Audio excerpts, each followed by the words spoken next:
Vikings Tonight, brought to you by Midwest Federal, your good tree to come to since 1891. And good evening, everyone, and welcome to a late edition of the Vikings Tonight. I'm Mark Rosen. In the last 8 games, the Vikings have played 6 first-place teams. That's not an excuse for today's 24-20 loss to Cincinnati, just fact. Maybe that tough schedule has taken its toll on the Vikings. Indeed, the Vikings have proven they can play with the best, but they have yet to prove they can beat the best with any consistency. Today's frustration at Riverfront Stadium left some players almost speechless. We did everything we tried to do to try to move the ball, and it just didn't happen. I think, a little bit of the noise crowd got in the way. And, really, I can't explain. I don't know what happened. The first and second halves were like night and day. The Bengals set the tone immediately, using a hurry-up and sideline huddle offense. It was no surprise, but it caused us quite a bit of confusion today. We practiced it. We thought we had it down, but it's a different story once you're out there and you're, game surrounding and the crowd, and you get them coming out there in no huddle sometimes. Cincy's Esiason lowered the boom in that wild first quarter, completing 5 passes for 111 yards. Boomer was sacked only once today. Does a good job of eluding the rush and not going down when there's pressure around him. And, that ability allows him to look over the field and find the receivers that are open and running around, that kind of thing. The Vikings countered with a surge of their own. And after all that Bengal bashing, Minnesota trailed by only 1 at the half. But in the second half, something happened. Or rather, didn't happen. Oh, we didn't execute real well in the second half. They put a lot of more pressure on me every time we were throwing the ball, and we just didn't get the job done in the second half. We got out there in the second half, and you didn't feel a giant change of momentum like you do sometimes. You just felt that, we started pressing, we started pushing, we started throwing long, and we got into a situation where we just, we're 3 and out. The Vikings just couldn't grab the Bengal by the tail. Over the past month, I think it's been rather easy to point to one aspect of the Vikings game as to why they lost. Today, I don't think that was the case. They lost, I think, as a team, breakdowns in really all facets of the game, yet even though you guys never led, you still had a chance to win it, Scott, a little bit different than past situations. Well, yeah, I think it was really a different ball game today. We got behind real early. We were in a situation where people probably felt like we were going to get blown out of the stadium, and we weren't playing very well. I mean, you have to give them some credit, but we didn't play the type of football that I think we're capable of playing, I think, on both sides of the field. Defensively, we just didn't get the job done. I think offense played well for the most part. They put enough points on the board that we should have won the football game, but there were just too many breakdowns. And it's getting awful repetitive, but we got to quit beating ourselves. And it's real frustrating, and it's getting more frustrating by the week, and we've got to turn this thing around, and we've got to do it right now.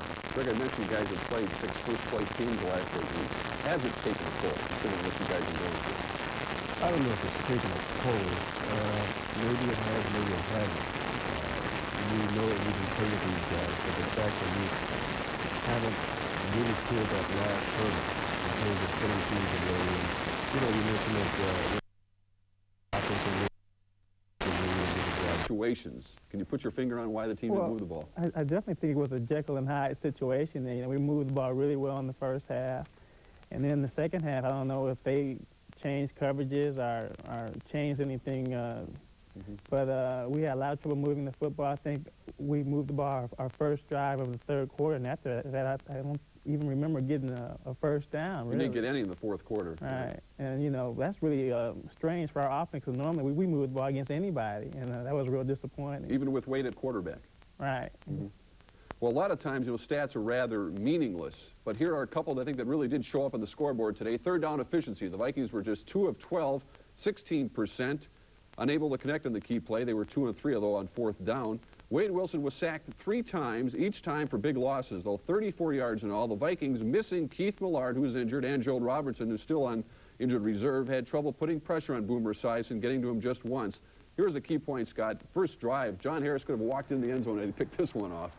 Kind of day it was.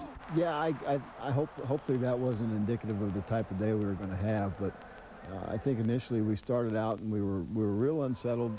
They were running a hurry-up offense, and we really just couldn't get our feet on the ground. And as a result of that, they got 2 quick touchdowns that really put us in the hole. Darren, you guys were attacking the middle here. Yeah, we were attacking the middle. Actually, I think we were trying to get outside, and I just happened to cut back because that's where I saw the play. But this is how we were doing in the first half of the football game. We're running up and down the field, and we just couldn't score in the second half. 7-3 Esiason, kind of an unorthodox quarterback, is he not, Scott? Well, their whole offense is basically unorthodox, and for the most part, we didn't get enough pressure on him. He had some time to throw the ball, and we had a few coverage breakdowns like that one in particular that hurt us, and gave him some big plays offensively that put him in position to score. They really went after the left side of the line also, it seemed like today. I don't know if they did that or not. I can't really tell, and I won't know until tomorrow exactly how they attacked us. But they basically ran strong side, which they really haven't done a lot, and they did some different things offensively that we haven't seen them do in the 3-game breakdown, and so it presented a few problems for us. But it wasn't anything that we haven't seen all year long, and it's just a question of them out executing us and us not getting the job done. That's hard to believe because Cincinnati does just about everything in every game, do they not? They do. They're a very diversified offense, and for the most part, I thought we handled their different formations and all the movement and motion pretty well, but obviously we didn't do a good enough job. Well, it was 14-3 still early in the first quarter. Unlike the Viking games of recent weeks, most of the excitement did take place in that first half. We'll return to recap the rest of the game up next on Vikings Tonight.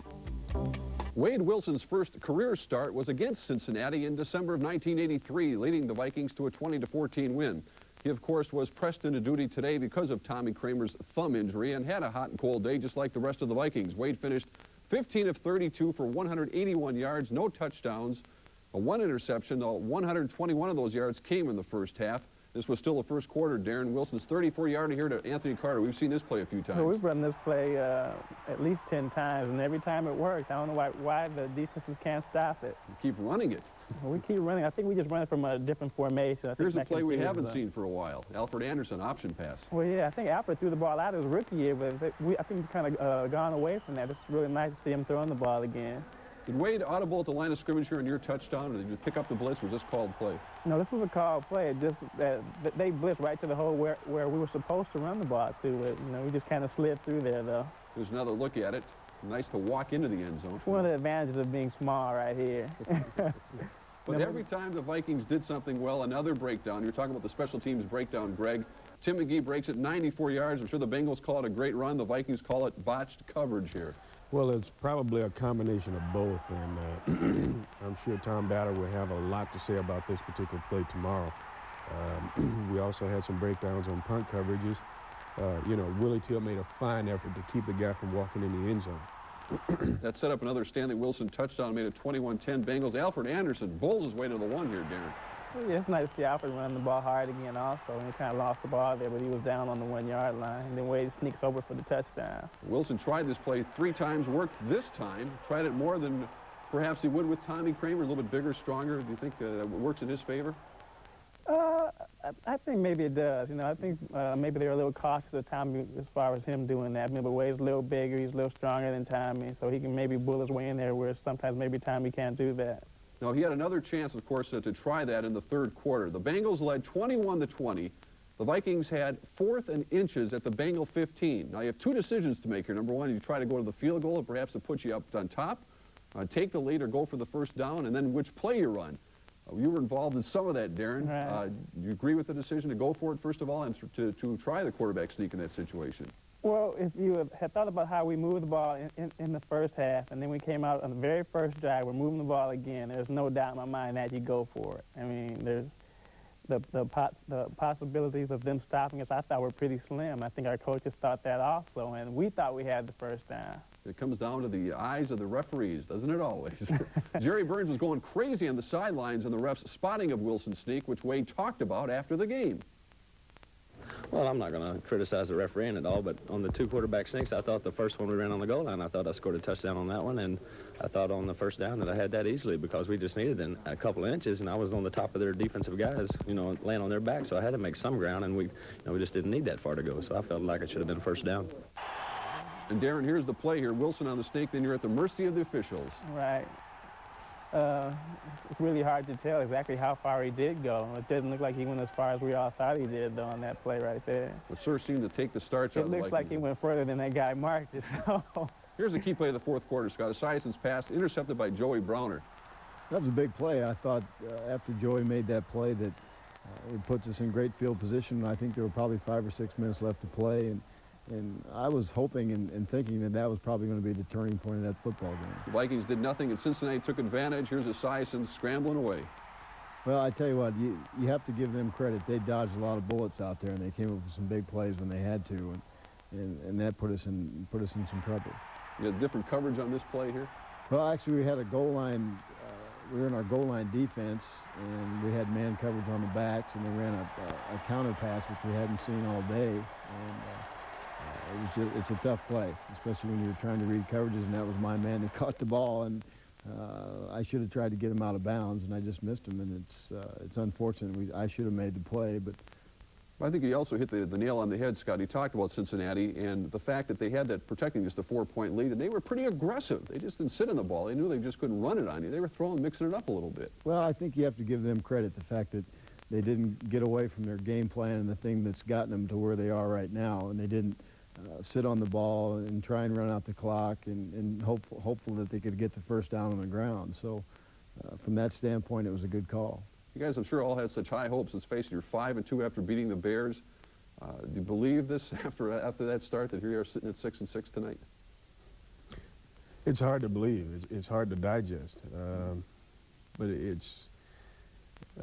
you can't take anything away from this ball team. We're so close, but yet, on the record books, we're so far away. And yet you still have 4 weeks to go. What do you everyone says it was a must-win, guys. I mean, you think this is it? You pack it in and say. We haven't conceded anything. Nobody is packing their bags and looking forward to going home at Christmas, because anything can happen. If we win our next 4 ball games, mathematically we're not out of this thing. A lot of things could happen if we win 4 ball games. So right now, that's on the utmost of our minds, winning 4 ball games. We're going to recap the playoff possibilities just a little bit later in the show. And in a moment, we'll return with our look at the state of the NFL right here on Vikings Tonight.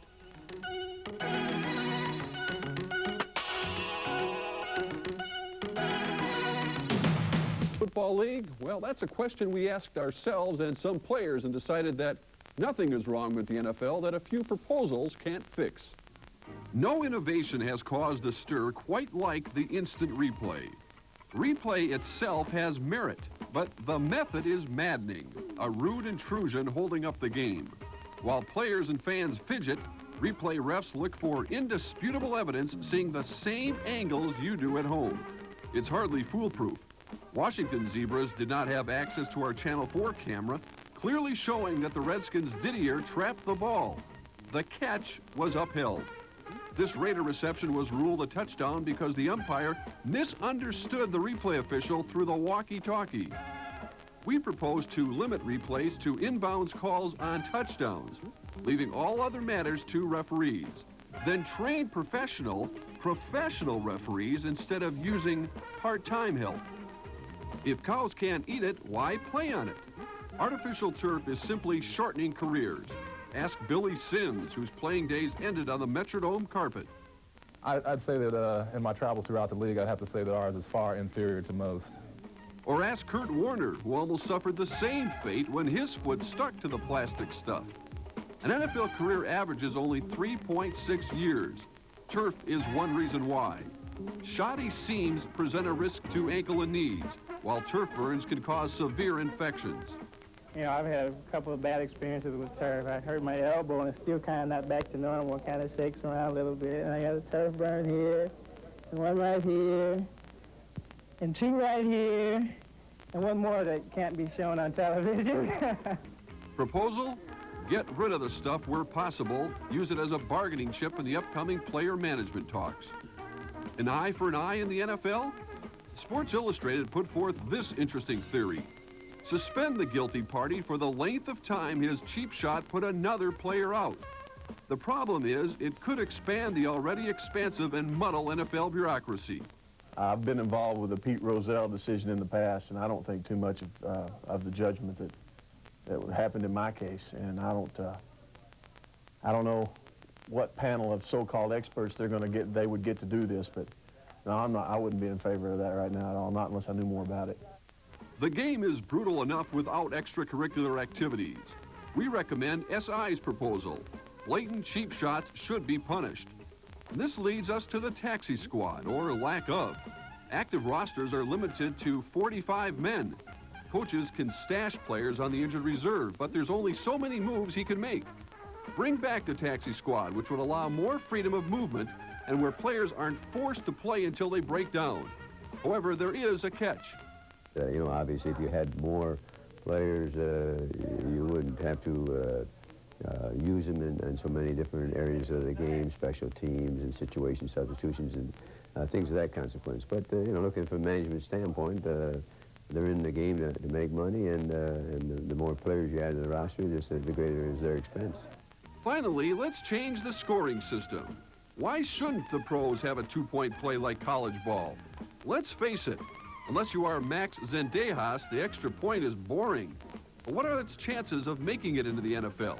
Well, I think the fans would probably like it because it gives them one more thing to second-guess people on. The coaches would probably despise it because it would make them one more decision, give them another decision to have to make. So it certainly can be an exciting play, but at the same time you can lose a lot of games with it. And like I said, with the possibility of overtime, you can win it later anyway. You'd never get in a situation in regulation where you have to win it now. One other note, the National Football League announced yesterday they will begin testing for steroids next year. The muscle-building agent can cause liver and kidney damage, both short-term and long-range. Guys, let's first of all talk about artificial turf. Darren, you cringed. I know you couldn't even look at the play when Billy Sims was hurt and Kurt Warner was hurt again. You played on the turf today in Cincinnati, which you said is even worse than the Metrodome's turf? I think it's just as hard as the Mets turf, but as the people saw, they have creases in it. And it just wasn't in one spot. It was in various spots on the field, and it was real dangerous to run through those things. You know, you might trip in it, or you might catch a toe or something like that. It's real scary. That's why I didn't want to watch those guys hurting their knees, because I think that I'm never going to get hurt, and then I see these guys, you know, they're going down, and it's just real scary. Do you feel it does and has shortened athletes' careers? I mean, there's a lot of arguments about it. I mean, the National Football League can give you all these stats and tell you it's not really doing it, that it's acceptable. I mean, should it be something that could come up in the bargaining and the next contract about perhaps limiting it or trying to improve on the stuff? Well, I think you can ask Billy Sims that. I think he'll give you a pretty good answer. Sure he would. I think he played for, what, 4.5 years, 5 years? Yeah. Now, they are going to replace the Metrodome turf at the end of this year as soon as your guys' season is over, so perhaps it'll be a little bit better by next year. What about some of the other issues? We talked about instant replay before. Any other further thoughts about it, Scott? Should it be kept for next season? Should it be altered at all? I think they're going to have to take a long, hard, serious look at it. There was an incident today where we stopped them on a short down situation, and there was a fumble, which we all felt was clearly an obvious fumble, and we asked for a replay and they wouldn't allow one. So I think they have to cost some people some football games this year, and there's always going to be that element of human error, and that's understandable. But when they have a chance to look at it 2 and 3 times and still make mistakes, then obviously the system isn't working. And Greg, would you just love to go for 2 points in the National Football League? Well, I don't know. That might put me out of a job, you know, because I really enjoy holding for extra points. But you could run the option on that. No. They put guys like Darren to do that. I mean, you know, now they're going to talk about testing for steroids. I guess they're going to have to get off of it, you know, because you say muscular? Yeah.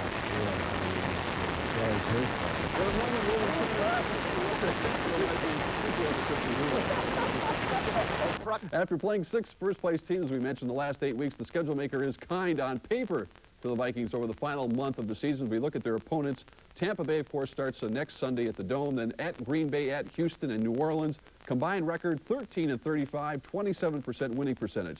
Now, here's the race for the 5th and final playoff spot.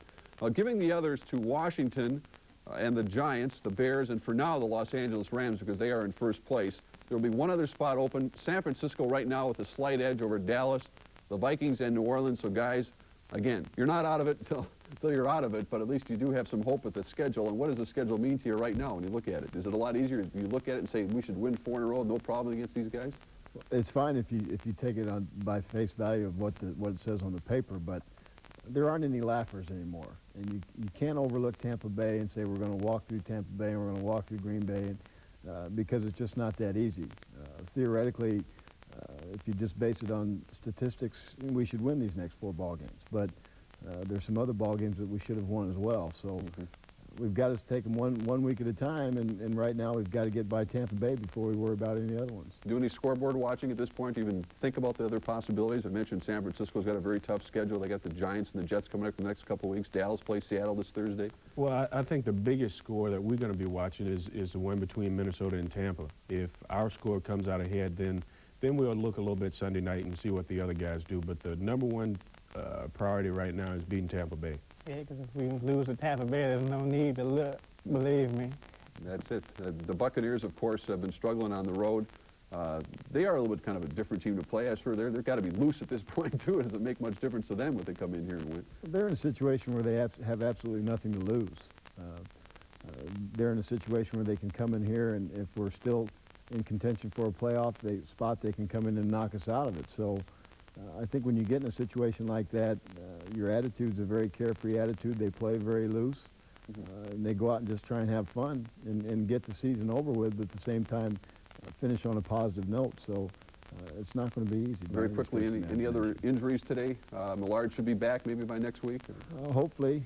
I think Mike Lush separated his shoulder today, so I don't know what his status is, but other than that, I think we got through the game. Offensively, we made it through okay. We'll have to see about Tommy Kramer, of course. That's a day-by-day type of thing, and I think Wade Wilson certainly is very capable of moving this club. We'll find out again next week as the Vikings return home to play the Tampa Bay Bucks next Sunday at the Dome, and we'll return next Sunday night at our regular time at 10:35 for the Vikings tonight. Until then, thanks for watching, and have a very good night.